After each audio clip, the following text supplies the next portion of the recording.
Baik, bisa kita mulai. Assalamualaikum warahmatullahi wabarakatuh. Selamat pagi semuanya. Waalaikumsalam warahmatullahi wabarakatuh. Pak. Waalaikumsalam Pagi, warahmatullahi Pak. wabarakatuh. Warahmatullahi wabarakatuh. Waalaikumsalam warahmatullahi wabarakatuh. Pagi, Pak. Terus tak usah nyanyi Indonesia Raya ya. Erlangga us langsung aja. Baik, teman-teman. Semoga tetap semangat ya. Meskipun perkuliahan kita secara daring, kita tidak bertatap muka di kelas seperti biasanya.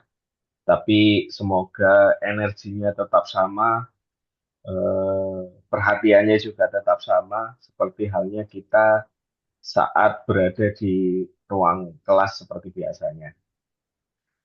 Dan hari ini kita sudah memulai untuk berdiskusi ya, eh, kelompok, berdiskusi kelompok, nanti ada kelompok satu ya yang akan jadi pemantik materi di kelas ya. Jadi saya berharap teman-teman ini perhatiannya ada di kelompok satu ya. Jadi mohon nanti fokus dengan materi yang disampaikan dan tolong disiapkan eh, pertanyaan jika merasa apa yang disampaikan oleh kelompok satu kurang jelas atau boleh menambahkan ya, menambahkan membuat statement yang melengkapi apa yang sudah disampaikan kelompok satu, misalkan memang kurang eh, apa istilahnya, kurang sesuai dengan apa yang kalian harapkan. Kira-kira itu, mohon untuk kelompok satu mempersiapkan diri, sudah bisa berbagi layar ya. Jadi silakan untuk berbagi layar, dipersiapkan dirinya masing-masing. Dan Zoom-nya saya serahkan untuk kelompok satu mengendalikan. Silakan kelompok satu. Baik, terima kasih Bapak. Ya, selamat pagi teman-teman semua. Apakah suara saya terdengar dengan jelas? Terdengar. Oke. Oke, untuk teman kelompok satu, bolehkah yang dipertanggungjawabkan untuk share screen? Boleh bantu untuk segera dibagikan layarnya. Oke, terima kasih Sarah.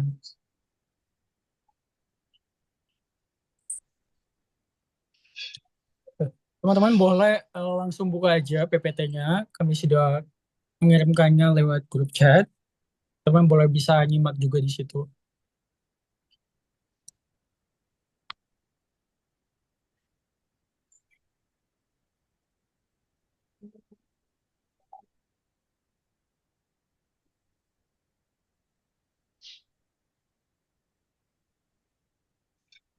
Baik, ya. Assalamualaikum warahmatullahi wabarakatuh. Shalom, Om Swastiastu, Namo Buddhaya, dan salam kebajikan. Ya, teman-teman semua, hari ini kami kelompok satu akan mempresentasikan dan akan berdiskusi dengan teman-teman semua terkait dengan satu topik, yaitu ragam bahasa lisan. Bahasa Indonesia, mohon maaf. Lisan dan juga tulisan. Untuk itu, kepada teman-teman yang bertugas, dipersilahkan.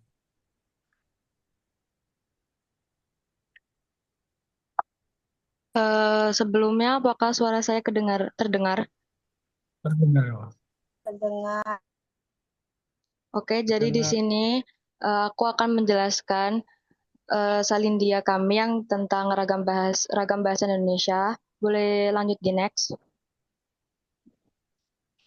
Jadi pengertiannya itu, ragam bahasa adalah variasi atau bentuk penggunaan bahasa yang muncul. Nah, munculnya ragam bahasa ini dipengaruhi oleh beberapa faktor. Yang pertama yaitu situasi, yang dibagi menjadi formal atau non-formal. Yang kedua yaitu lawan bicara, seperti karena ketika kita sedang berbicara dengan dosen atau teman, pastikan kita menggunakan ragam bahasa yang berbeda. Yang ketiga yaitu media, seperti media lisan atau tulis. Dan yang terakhir yaitu tujuan komunikasi. Ketika kita tujuan komunikasi itu maksudnya ketika kita ingin menyampaikan sesuatu yang informatif, yang bersifat berat, atau ketika hanya berbicara mengobrol dengan teman, itu kan pasti menggunakan bahasa yang berbeda. Seperti itu. Selanjutnya boleh dijelaskan oleh rekan saya yang lain. Terima kasih. Baik, apakah suara saya terdengar? Perkenalkan, nama saya Anasya Putri Herlambang, nomor urut 35. Baik, di sini saya akan menjelaskan tentang klasifikasi ragam bahasa Indonesia. Jadi, secara umum, ragam bahasa bisa dilihat dari dua sudut, yaitu media dan situasi. Yang pertama, berdasarkan media. Ragam bahasa terbagi menjadi dua, yaitu ragam lisan, yang berarti bahasa yang disampaikan melalui ucapan atau suara, misalnya saat kita berbincang, berdiskusi, dan memberikan pidato. Dan yang kedua, ragam tulisan, yaitu bahasa yang dituangkan dalam bentuk teks, seperti laporan, artikel, surat, atau chat di aplikasi. Dan yang kedua, berdasarkan situasi. Ragam bahasa terbagi menjadi dua, yaitu ragam resmi yang digunakan pada keadaan formal, misalnya pidato kenegaraan, surat dinas, atau makalah ilmiah. Lalu ragam tidak resmi yang digunakan pada suasana santai seperti mengobrol dengan teman, bercanda di grup WhatsApp, atau menulis catatan pribadi. Contohnya, kalau kita menyampaikan pidato di depan kelas, itu termasuk ragam lisan resmi. Kalau kita ngobrol santai di kantin, itu lisan tidak resmi. Sementara menulis artikel ilmiah adalah contoh tulisan resmi dan menulis pesan singkat di chat adalah contoh tulisan tidak resmi. Jadi kesimpulannya, klasifikasi ini membantu kita memilih cara berkomunikasi yang sesuai dengan konteks agar pesan bisa tersampaikan dengan baik. Sekian presentasi saya. Terima kasih.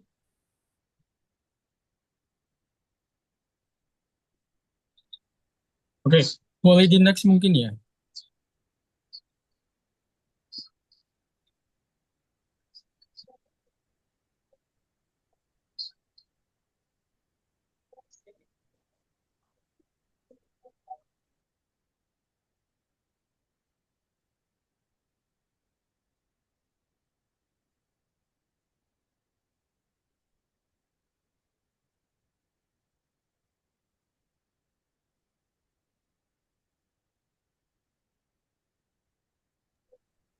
Bolehkah di next slide, teman-teman?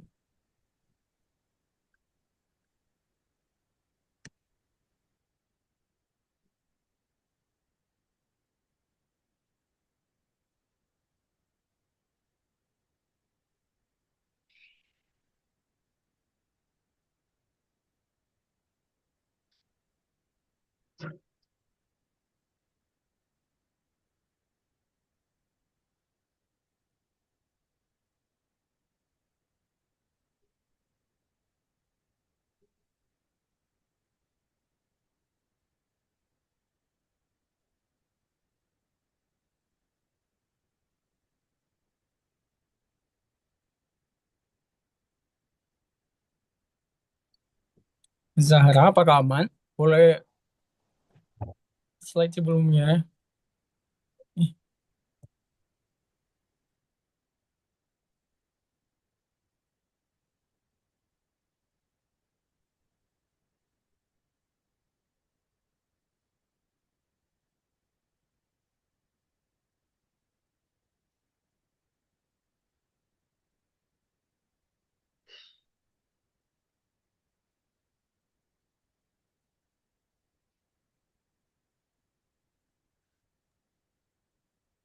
Permisi, ini sudah slide selanjutnya, perbedaan ragam.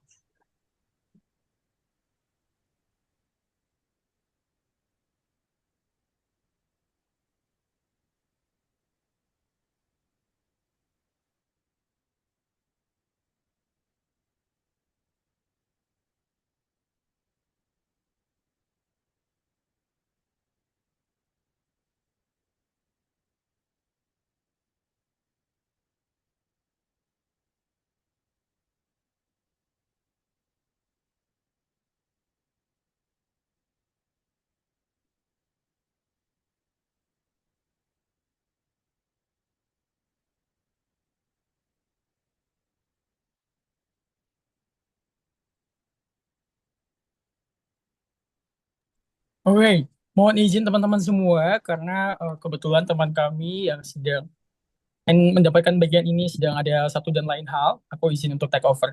Ya, selanjutnya kita akan membahas terkait dengan perbedaan ragam bahasa dan juga tulisan di Indonesia. Yang pertama adalah aspek kebakuan. Nah, tulisan itu tidak baku. Jadi penyampaiannya atau penggunaannya itu lebih santai. Sedangkan tulisan baku itu sesuai dengan kaidah kebahasaan. Yang berikut adalah situasi pemakaian. Kalau lisan secara informal, secara langsung, dan juga tulisan adalah formal dan juga terbagi atas dua, yaitu formal dan juga resmi.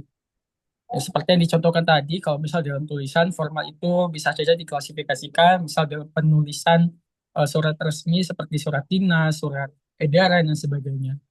Kemudian adalah keberlangsungan pesan. Lisan itu sifatnya itu sementara dan juga cepat hilang. Sedangkan tulisan itu sifatnya adalah permanen dan juga bisa dibaca ulang. Kalau misal tulisan itu ditulis hari ini, itu bisa juga dibaca kemudian hari. Kalau misal tidak ada yang terjadi pada tulisan tersebut. Kemudian adalah media komunikasi. Nah, kalau lisan itu media komunikasinya adalah memakai suara kita, suara secara langsung. Sedangkan tulisan itu media komunikasinya adalah berupa teks dan juga tulisan. Boleh di next sekarang.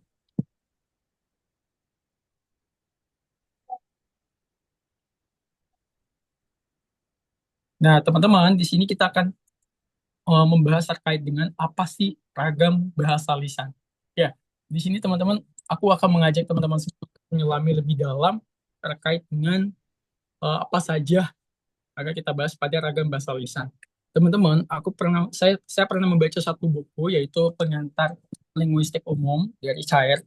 Nah, di situ kalau kita kembali ke dasar, Cair itu pernah berkata bahwasanya dalam buku tersebut bahasa lisan itu adalah wujud bahasa paling tua dan paling alami manusia. Jadi, manusia kita semua itu belajar untuk berbicara terlebih dahulu, baru kemudian kita menulis.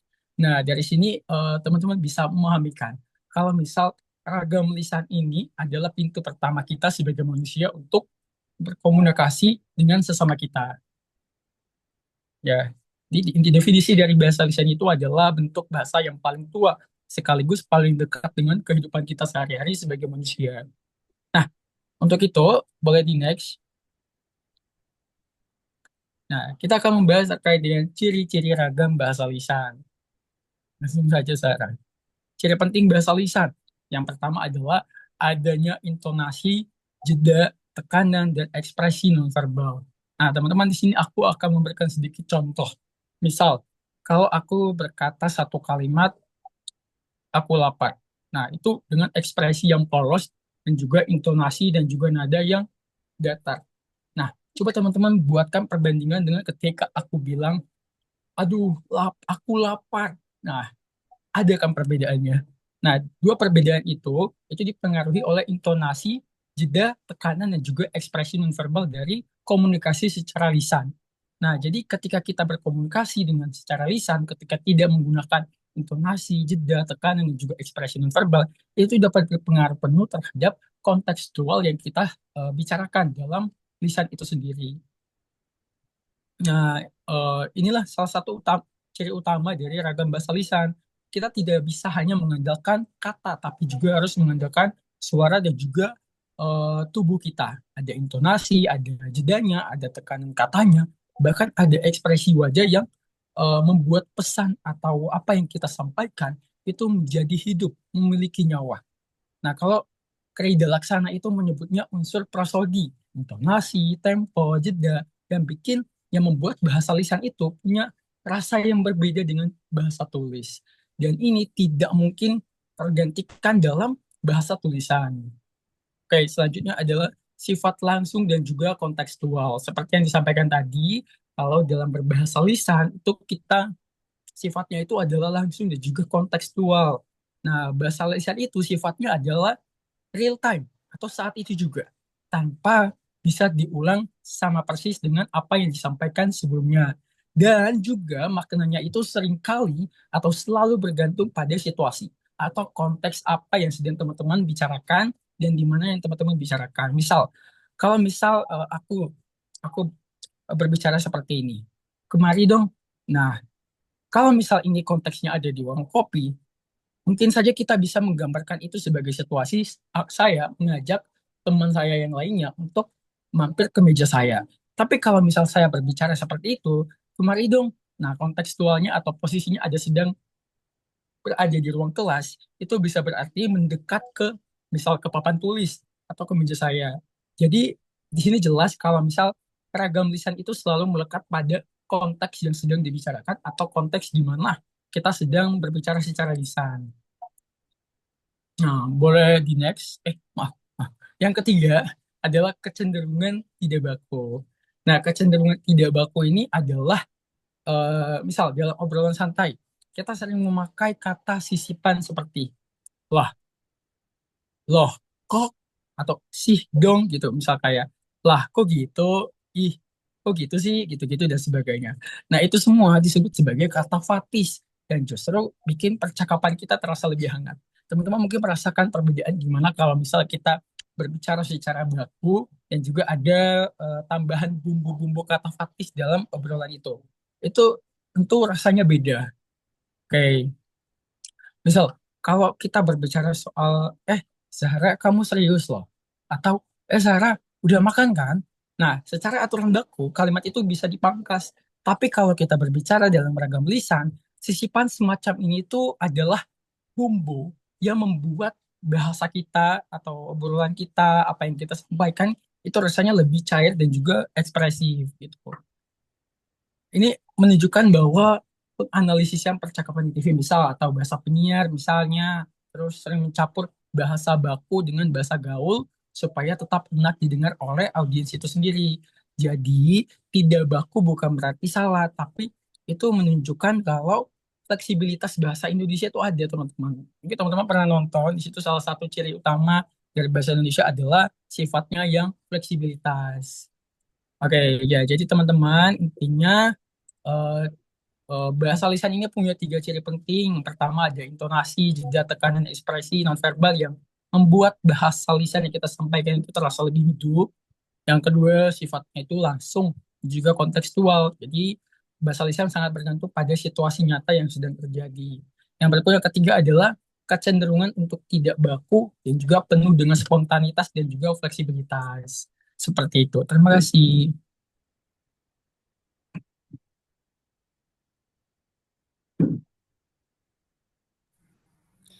Ya, di sini saya akan menjelaskan tentang ciri-ciri ragam bahasa tulisan.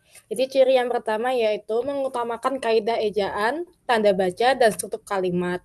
Jadi dalam ragam tulisan ini menekankan ketaatan pada aturan bahasa baku, misalnya penggunaan huruf kapital, tanda titik, koma, serta susunan kalimat yang jelas.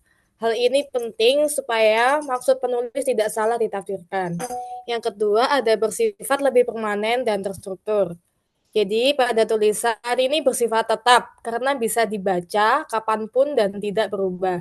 Berbeda dengan bahasa lisan yang cepat hilang setelah diucapkan karena sifatnya permanen, tulisan juga harus disusun dengan runtut dan sistematis agar enak dibaca. Yang ketiga, ada menuntut kejelasan tanpa bantuan intonasi atau gestur. Dalam tulisan, kita tidak bisa memakai nada suara, ekspresi wajah, dan gerakan tangan untuk memperjelas maksud. Oleh karena itu, penulis harus memilih kata-kata yang tepat, kalimat yang jelas, dan struktur paragraf yang logis. Boleh di next.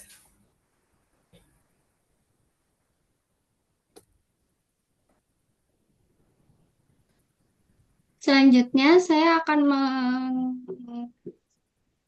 membahas mengenai contoh penerapan setelah kita mengetahui pengertian, klasifikasi, ciri-ciri, dan perbedaan ragam bahasa. Contoh penerapan di ragam bahasa Indonesia dalam lisan, yakni ragam bahasa formal dapat diterapkan saat pidato, presentasi, atau wawancara kerja, seperti kalimat hadirin yang saya hormati, pada kesempatan ini saya ingin menyampaikan beberapa hal penting. Selanjutnya, pada ragam bahasa informal dapat diterapkan saat melakukan percakapan santai dengan keluarga atau teman, seperti dia pada percakapan teman itu dia lagi sakit makanya nggak ikut pertandingan.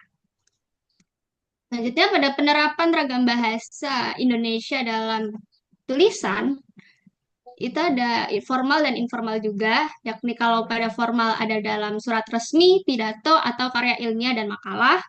Seperti pada tulisan, dengan hormat saya mengajukan permohonan cuti selama 3 hari melalui tanggal 1 September 2025, atau pada karya ilmiah, ada kalimat seperti penelitian ini bertujuan untuk menganalisis pengaruh teknologi terhadap kualitas pendidikan di Indonesia.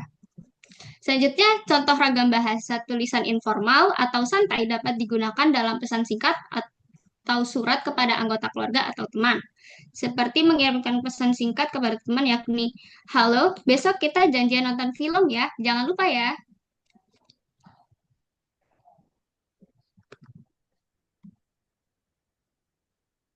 Yang presentasi dari kelompok 1.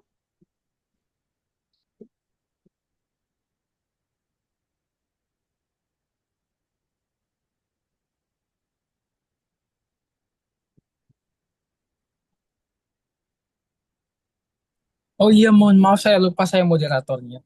Ya, baik. Terima kasih teman-teman semua. Sekian dari presentasi kami. Dan saat ini kita akan masuk pada space diskusi. Jadi buat teman-teman semua yang masih mempertanyakan di otaknya apa sih ragam bahasa lisan, juga tulisan dan sebagainya, kami sangat terbuka untuk diskusi ini. Ya, silakan.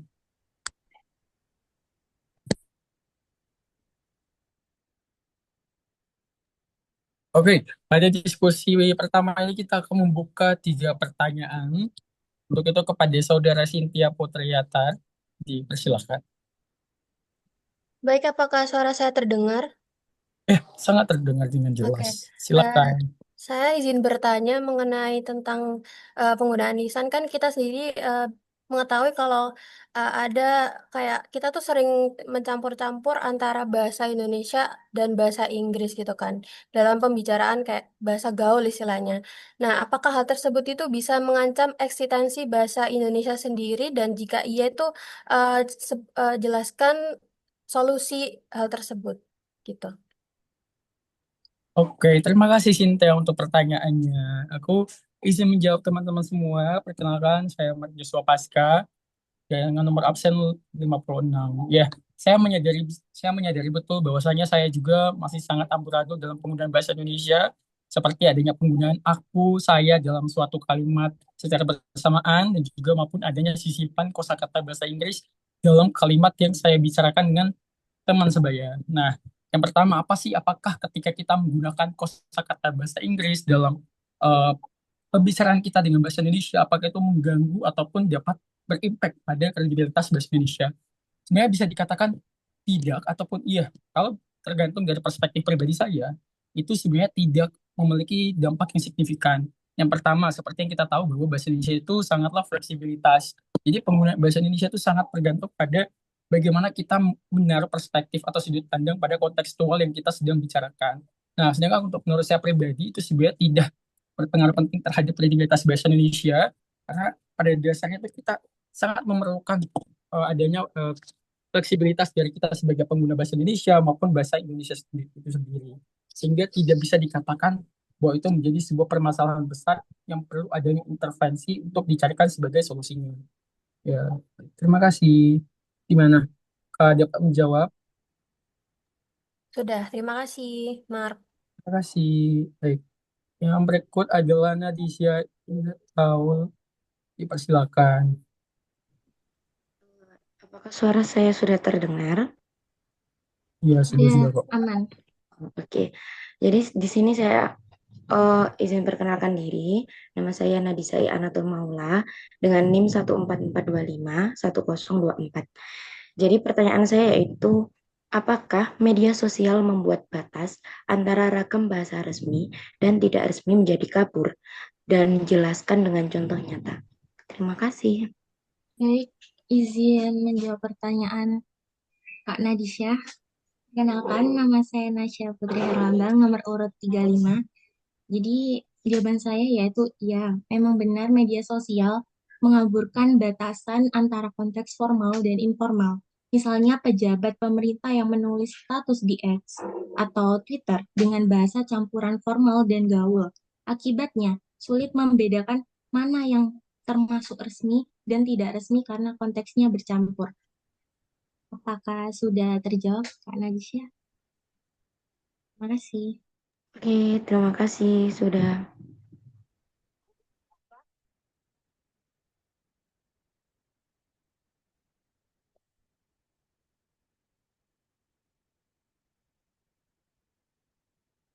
Mohon maaf, kemute ya. Ya, untuk pertanyaan terakhir dipersilakan kepada Nabila Nuraini. Dipersilakan. Baik, terima kasih. Apakah suara saya terdengar? Ya, terdengar dengan baik. Silakan. Perkenalkan, nama saya Nabila Nuraini dengan NIM 16251015. Di sini saya akan menanyakan tentang pendapat dari kelompok 1. Apakah ragam bahasa harus ada di dalam setiap suatu negara? Jika iya, saya minta penjelasan dari kelompok 1. Kemudian yang kedua, kan kita ketahui sendiri bahwa bahasa Indonesia itu awalnya adalah dari bahasa Melayu. Nah, kenapa sih dari beragam bahasa yang ada di Indonesia, kenapa harus bahasa Melayu yang digunakan untuk bahasa kesatuan? Baik, terima kasih.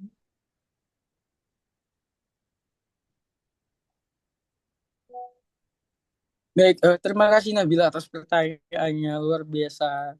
Ya, untuk teman-teman kelompok saya yang tercinta, apakah ada yang bisa menjawab?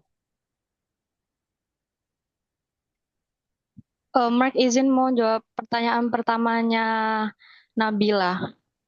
Oke, dipersilakan. Jadi menurut pendapatku kan tadi Nabila bertanya apakah suatu negara itu perlu adanya ragam bahasa.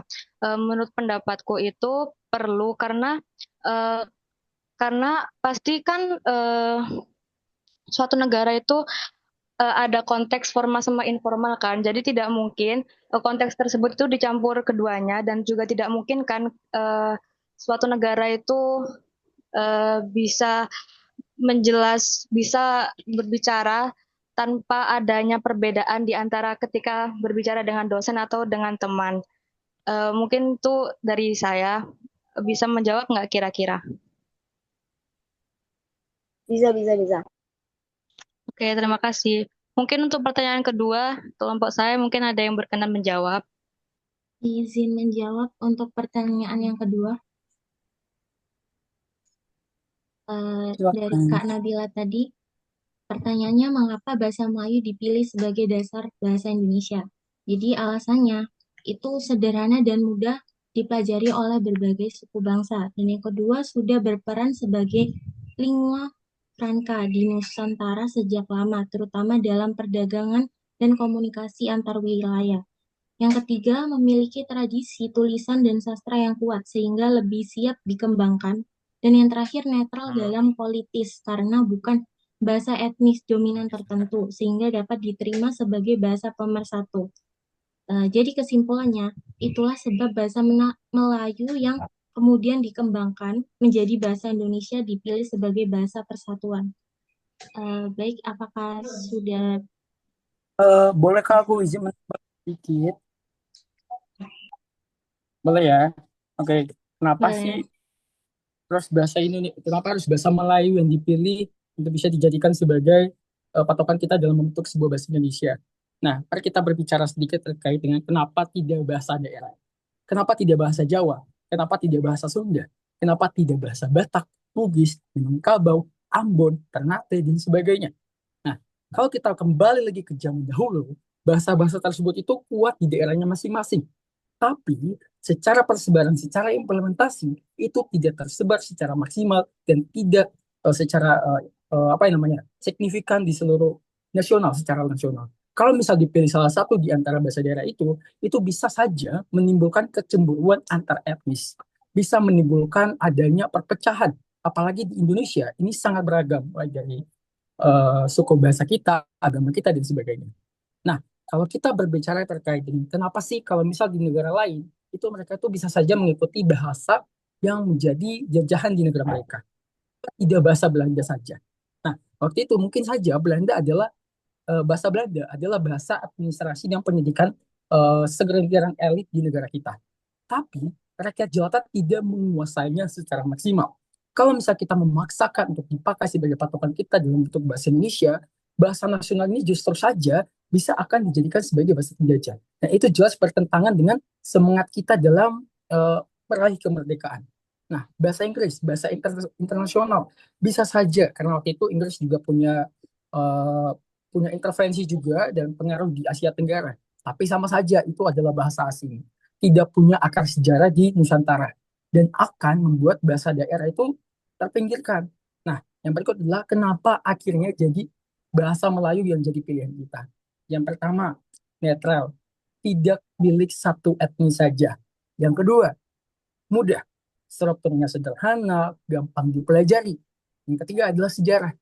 Sudah jadi rahasia umum bahwa lingua franca sejak abad-abad awal perdagangan di Nusantara. Terus juga ada yang namanya tradisi tulis ya teman-teman semua ya. Ada banyak hikayat, ada surat kerajaan, sampai naskah hukum dan dalam bahasa Melayu.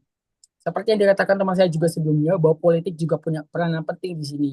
Jadi waktu itu pada Sumpah Pemuda 1928, itu para tokoh pemuda dalam butuh bahasa persatuan yang tidak memihak satu etnis manapun. Dan Melayulah menjadi kandidat paling ideal. Terima kasih. Oke, terima kasih atas penjelasannya. Sangat-sangat jelas. Terima kasih. Sama-sama. Ya, oke. Apakah masih ada yang ingin bertanya? Kita membuka kembali untuk 3 slot penanya. Silakan teman-teman. Oke. Ramai sekali ya. Baik. Karena tadi sudah penuh dengan kewanitaan, sekarang kita akan memberikan kesempatan kepada teman-teman pria. Baik, untuk itu yang pertama kepada Panji Raditya Setia, dipersilakan. Baik, terima kasih. Perkenalkan, nama saya Panji Raditya Subudi dengan NIM 111751326. Saya ingin bertanya, apakah penggunaan ragam bahasa tulisan yang tidak sesuai dengan kaidah kebahasaan itu bisa mempengaruhi kualitas bahasa Indonesia generasi muda? Waktu di chat misalnya kayak ada beberapa yang tidak sesuai dengan kaidah kebahasaan. Terima kasih. Dan bagaimana solusinya? Terima kasih. Baik, terima kasih banyak Panji. Oke, kepada temanku yang terbaik, apakah boleh dijawab?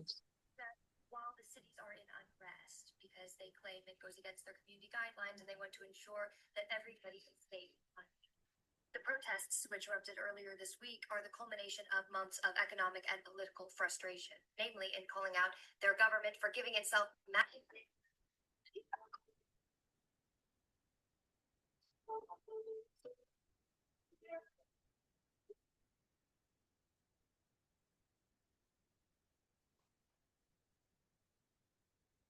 The wife was slapped in public by her husband, and her heart turned completely cold. Lisa had once waited on her husband like a nanny, punctually turning off the alarm at 6 a.m., getting milk, brewing coffee, checking her mother-in-law's blood sugar, and personally bringing coffee to his bedside after he woke up. Sometimes, Sorry, boleh kondisikan?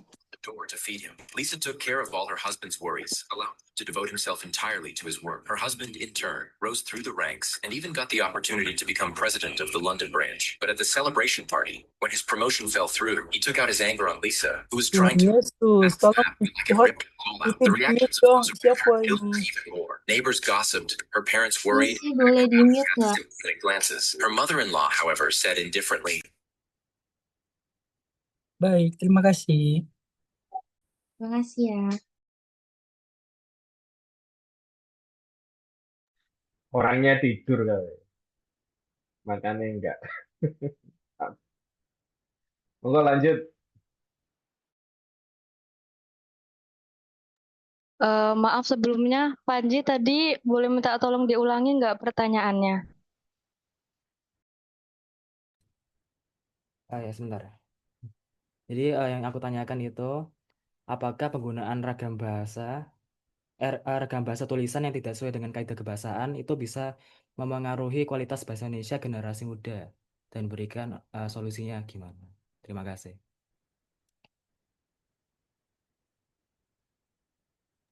Ya, izin menjawab pertanyaan dari Panji. Jadi penggunaan ragam bahasa tulisan yang tidak sesuai dengan kaidah kebahasaan memang dapat menimbulkan dampak negatif.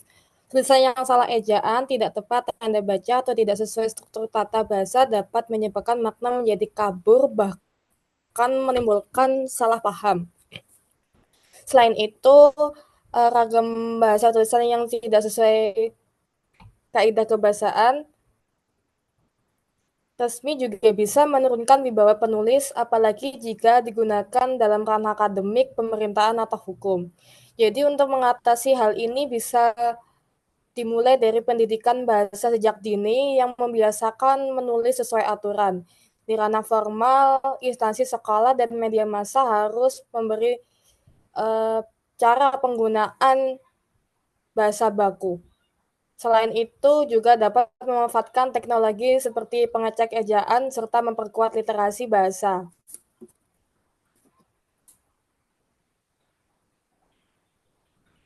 Baik, apakah Apakah jawab? masih diintervensi Panji? Baik, terima kasih sudah menjawab. Baik, terima kasih Panji. Ya, selanjutnya kesempatan diberikan kepada Clarissa Angel untuk mengajukan pertanyaan. Dipersilakan. Oke, perkenalkan namaku Clarissa Angel Widodo. Di sini aku izin bertanya. Nah, kan bahasa ragam bahasa Indonesia itu kan bahasa yang cair dan adaptif dan fleksibilitas kan.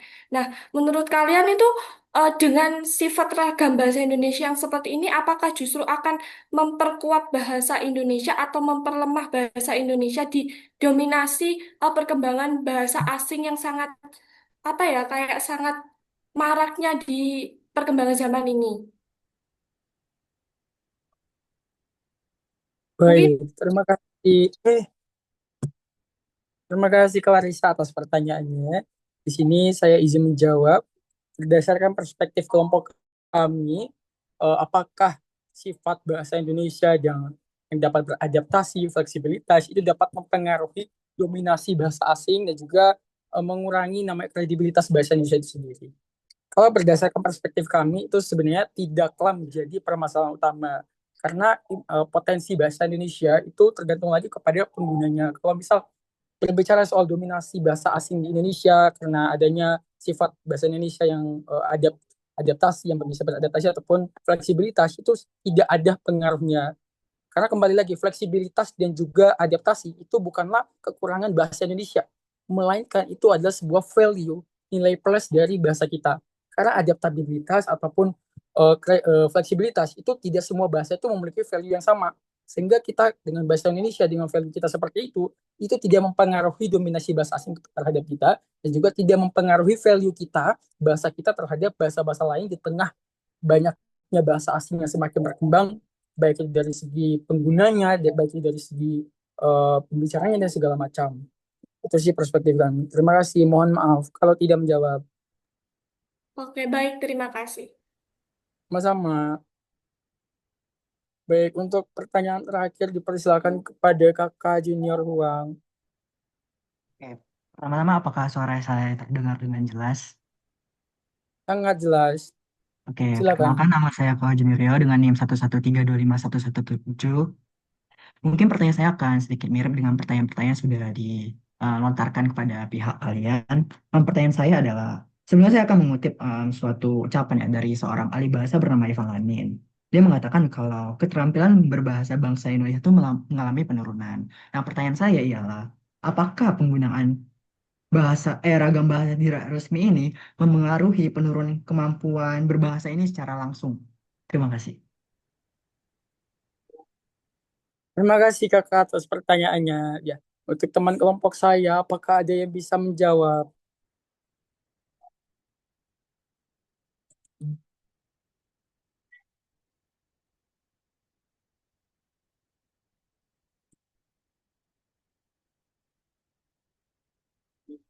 Halo kelompok 1.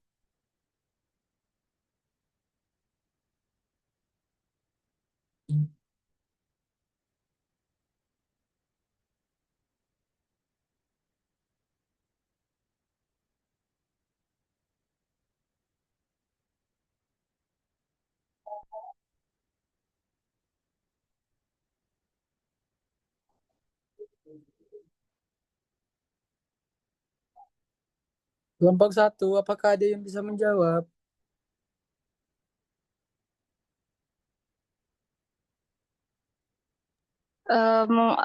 Izin mau jawab deh. Silakan, terima kasih. Sebelumnya, aku mau minta maaf kalau misalnya pendapatku ini salah mungkin. Jadi menurut pendapatku sendiri itu, eh, menurutku dengan adanya ragam bahasa yang bermacam-macam di Indonesia ini, kita sebagai rakyat Indonesia itu mengimplementasikan dengan baik karena ragam bahasa ini kan sebenarnya unik ya, maksudnya mungkin di berbagai negara juga ada yang tidak ada ragam bahasa. Jadi mungkin dengan turunnya apa tadi? Sorry, turunnya apa tadi ya pertanyaannya? Oh, maaf, pertanyaannya tadi ya, Kak. Apakah penggunaan ragam bahasa nggak resmi ini memengaruhi kemampuan berbahasa Indonesia gitu? Oh ya. Mungkin dengan adanya penurunan kemampuan berbahasa Indonesia itu karena mungkin stigma warga Indonesia itu mikir kalau misalnya jika misalnya bahasa Indonesia itu bahasa yang kaku, yang kayak formal. Sedangkan ragam bahasa Indonesia kan bermacam-macam kan, ada yang formal dan juga informal, ada yang lisan dan juga tulis. Nah, mungkin kita itu bisa mengimplementasikan ragam bahasa formal dan non formal dengan lebih luas seperti penggunaan intonasi, tanda baca yang lebih baik dan mungkin juga dan mungkin juga eh, dan mungkin juga yaitu sih pengimplementasian kita yang kayaknya sepertinya kurang dan menganggap bahasa asing tuh lebih keren dibanding bahasa kita gitu. Dan kita juga perlu apa namanya? Kita juga perlu menggunakan bahasa baku yang baik dan benar, tetapi tetap kita implementasikan dengan tetap luas gitu. Mungkin itu pendapat dari aku sih. Baik Kakak, apakah sudah Sebelumnya apa menjawab? Kalau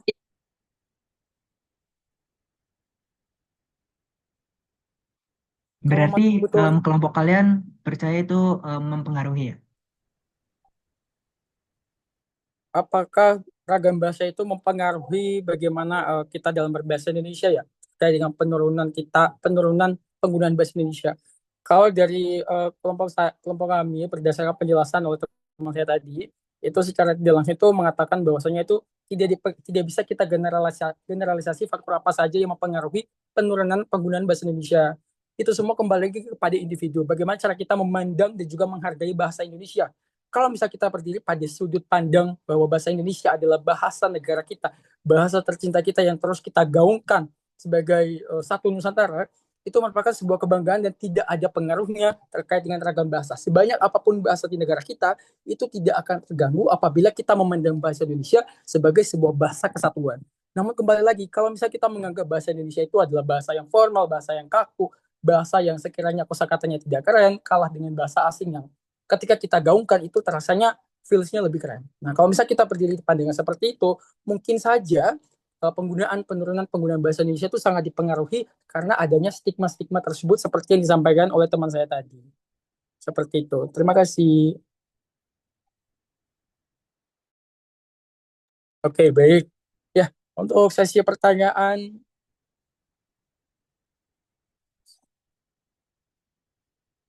kita berikan kesempatan untuk 2 penanya lagi. Apakah masih ada yang mau bertanya?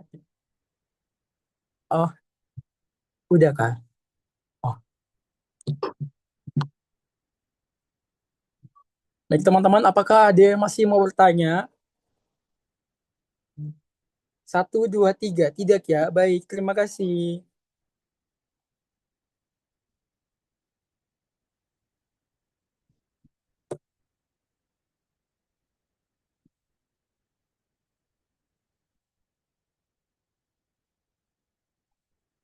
Baik, ya. Teman-teman semua, terima kasih atas kesempatannya.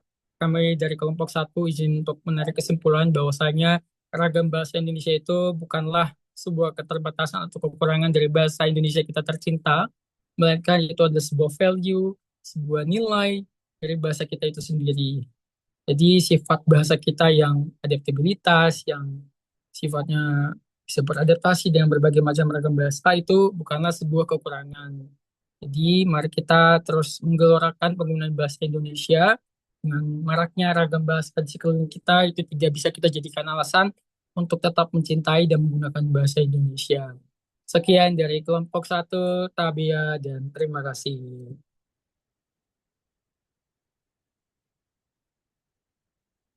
Aku ngomong apa sih?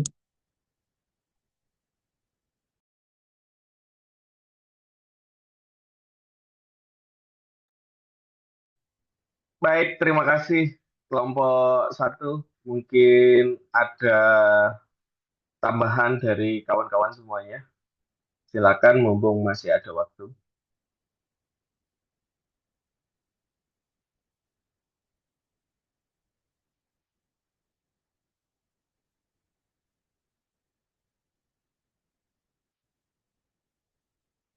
Wis, reactionnya wis. Besok lagi. Tambah-tambah itu, Pak. Ada tambahan? Cukup?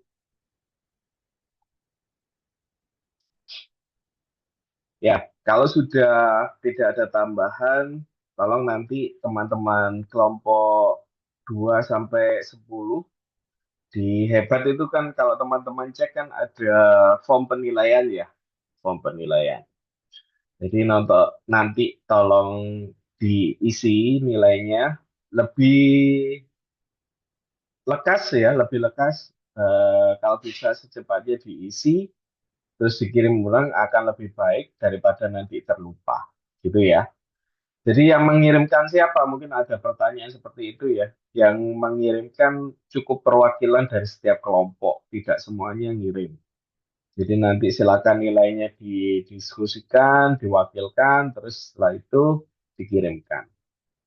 Terus mungkin ada pertanyaan lain, batas akhirnya kapan Pak? Batas akhir pengirimannya, eh, kalau diskusinya ya, pemantik diskusinya sebelum UTS berarti batas maksimalnya sebelum UTS. Tapi kalau yang setelah UTS berarti batas akhirnya eh, sebelum UAS, gitu ya. Mungkin di Hebat belum saya perbaiki setting waktunya, nanti tolong bersabar ya. Tapi kalau sudah dikirim ya udah nggak apa-apa, dikirim aja. Nanti sambil saya nyicil apa namanya memperbaiki setting waktunya. Kira-kira begitu.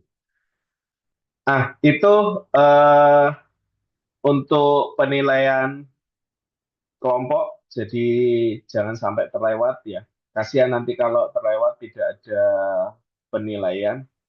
Jadi jangan sampai terlewat ya.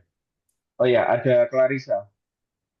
Silakan Clarissa. Bapak, saya izin bertanya, untuk penilaiannya tuh individu atau satu kelompok langsung? Satu kelompok langsung. Oh, baik. Terima kasih, Bapak. Jadi penilaiannya berdasarkan kelompok ya. Jadi kelompok satu gitu ya. Berarti itu untuk nilai dari kelompok satu semuanya gitu. Dan itu diwakilkan saja. Yang mengirimkan itu diwakilkan saja. Misalkan kelompok satu berarti yang menilai kan kelompok dua, tiga, empat, lima, enam, sampai 10 seterusnya. Jadi anggota kelompok dua tidak perlu semuanya memberikan nilai, ya. Jadi nilainya titipkan aja ke yang mengirim, ya. Aku urun nilai ini, nanti diambil semuanya dijumlahkan di rata-rata yaitu nilainya, gitu ya. Kalau misalkan wis kesepakatan nilainya segini aja gitu ya, ya wis, ya itu yang dicatat.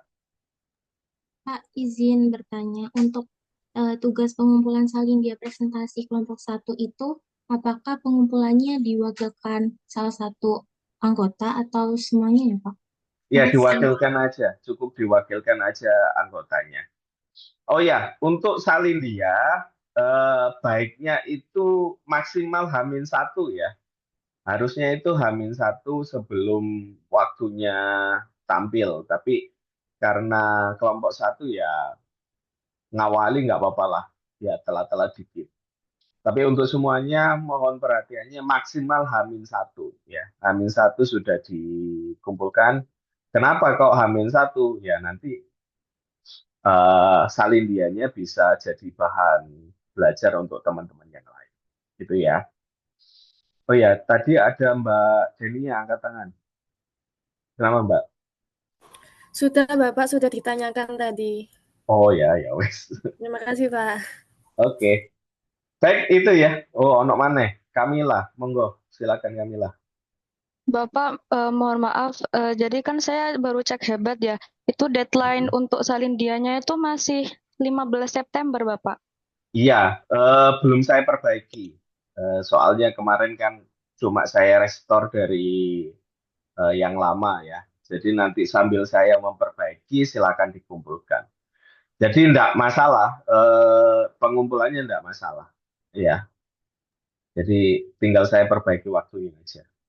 Yang penting saya mengingatkan ya. Nanti kalau sudah saya close enggak bisa ngirim gitu kan. Nah, kalau sekarang meskipun settingannya tahun 2024 atau bulannya bulan yang kemarin itu masih bisa dikirim. Monggo. Oke, baik Bapak, terima kasih. Nggih. Wes, ada lagi? Apa Mas? Apa ini? Kakak Junior Huang nginang-ini lah. Enggak jadi. Baik, kalau sudah semuanya berarti saya anggap ya kan? Bapak, Elena, monggo. maaf. Ini saya tadi ketinggalan absen, Pak. Oh ya, yang absen. Monggo yang Ya, absen. baik, terima kasih, Pak. Bentar. Bapak izin menanyakan Mm-mm. mengenai penilaian itu tuh dalam bentuk narasi atau seperti apa ya Bapak? Dan juga format pengumpulannya dalam bentuk apa? Terima kasih. Coba dibuka formnya. Pasti kalau sudah buka formnya, tahu nanti langkahnya harus ngapain. Dicek aja di formnya. Isinya yang pasti nilai ya. Nilainya nilai angka. Ya, di sana udah ada instruksinya kok. Berapa sampai berapa gitu ya.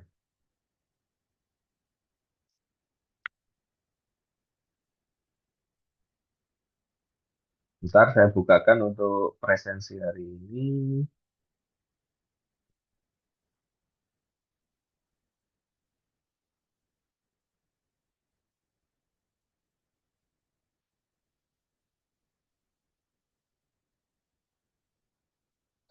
Monggo silahkan yang belum presensi.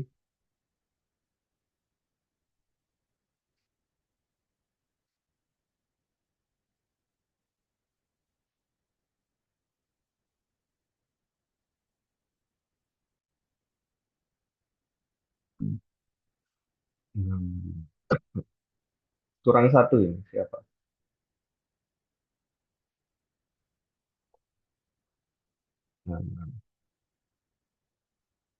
Ada lagi? Cukup? Kalau lihat partisipan wis sesuai. Saya tutup ya. Baik, itu ya untuk hari ini. Sampai jumpa lagi minggu depan di kelas ya, biar lebih seru lagi kalau di sini kok sawangane ono sing dimatikan kamerane iki wis jelas grup-grup ngantuk turu kabeh iki. Gitu ya. Ya, sampai jumpa lagi minggu depan di kelas dengan keadaan yang lebih lebih semangat lagi, lebih nyaman lagi, kira-kira begitu. Saya akhiri. Wassalamualaikum warahmatullahi wabarakatuh. Selamat pagi semuanya. Assalamualaikum warahmatullahi wabarakatuh. Terima kasih, Pak. Terima kasih, Pak. Selamat Terima pagi. kasih Pak.